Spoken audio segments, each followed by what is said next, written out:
Hello and welcome to my local. It's blowing about 20 knots actually. It's pretty breezy, picked up. We're here today to have a look at Shinn's new twin tips. Now I've had these for quite some time, but I think it's time to do a video review of them. So we're going to get out there, get some footage, and I'll go through in detail each of the ranges, tell you how they actually feel on the water compared to the stuff that's around, and also, you know, the boards that we had in the seasons past. So here they are, just lying on the ground next to me, and there through the back window of the car is the beach. Death or glory awaits.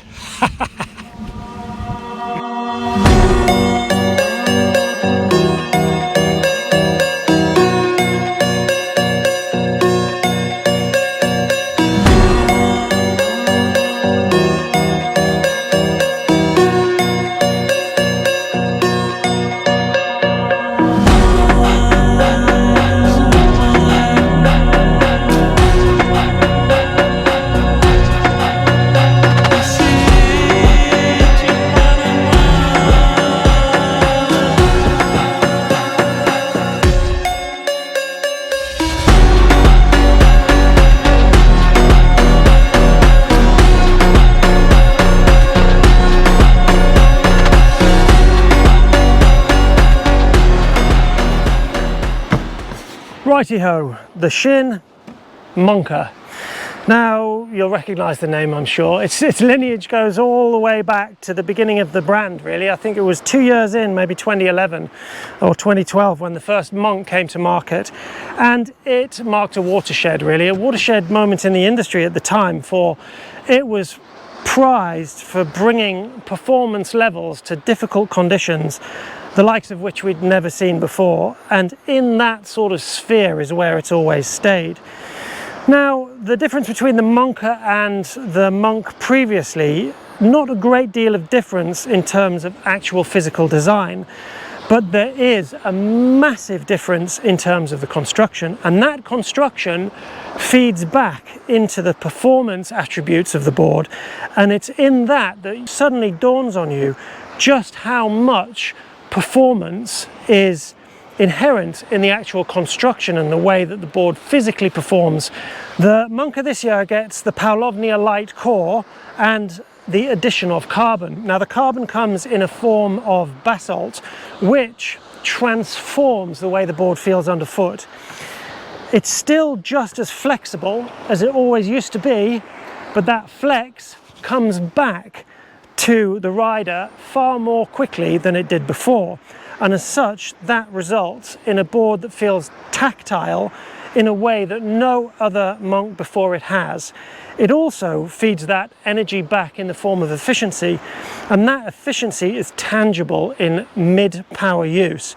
The speed that you can get in medium winds is far higher than it was before, and that relates to faster takeoff speeds, more upwind angle, more vertical jumps, the list goes on, aside from being a much more pleasant experience generally to ride. Now, for those of you who don't know what the Monk is, it is a chop-busting, inexplicably serene, balanced and poised bit of kit that brings remarkable sessions to, frankly, unremarkable conditions. Its breadth and performant nature throughout the widest range of conditions, whether it be flat, lumpy, light wind, overpowered, the thing just delivers on a level that no other board can. It is the master of everything. Furthermore, it doesn't care whether you're an expert, whether you're a beginner, whether you've had 5 pints of beer, or whether you've turned up to the beach absolutely raring to rip a hole in the ocean. This thing just deals with it all. It applies to everyone, and it's the one board I can give out at a demo day, and everyone who brings it back comes back with their pupils dilated going, oh, I like that. It's a beautifully fun place to be. And if you're coming to the brand and you have no idea what Shinn is, the Monker is the board you should pick up first, because the recipe for this is honed into different, more focused accents in the other ranges, but the core joy, fun, compliance and adaptability is the Monker. That's the ethos, that's the cornerstone of the brand, and it's why we sell more Monkers than anything else.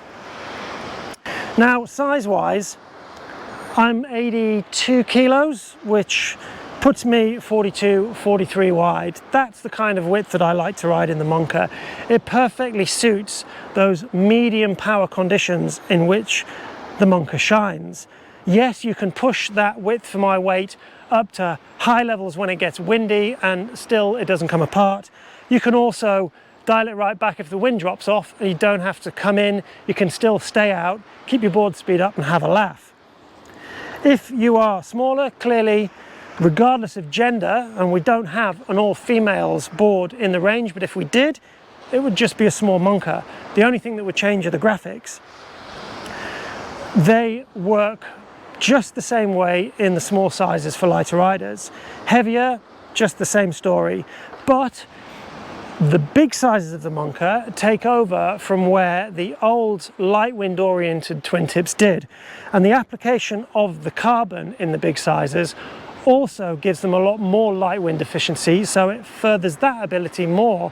I dare say that so far as performance goes, the big light wind Monkers for normal weight riders are far more performant than the old light wind boards were, the specialist boards in their own right.